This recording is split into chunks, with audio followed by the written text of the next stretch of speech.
Бир дарак отун жыгачынын артындагы Аллахтын ырайымын көрө албасак, анда ошол жыгач отун сыяктуу аркы дүйнөдө да отун болобуз.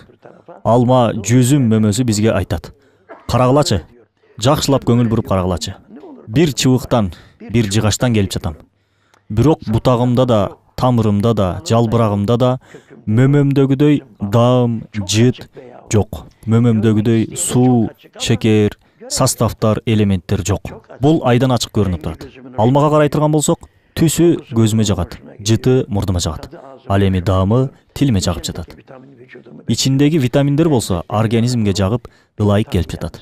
Демек бул алманы шек күмөнсүз мага кандай нерселер жагарын билген бир зат берип жатат. Бир отун муну кайдан бермегиле? Карасак баары отундан, жыгачтан чыгып жаткандай.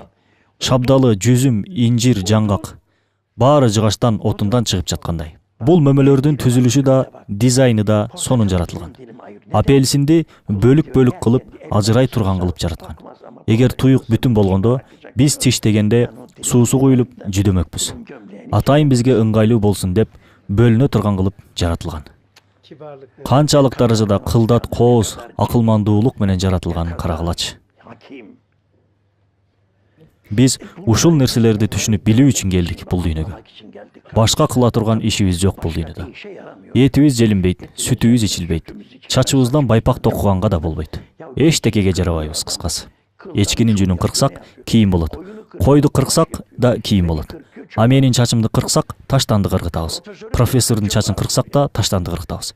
Демек, биздин бул денебизден эч кандай пайда жок. Биздин бир гана кыла турган ишибиз бар.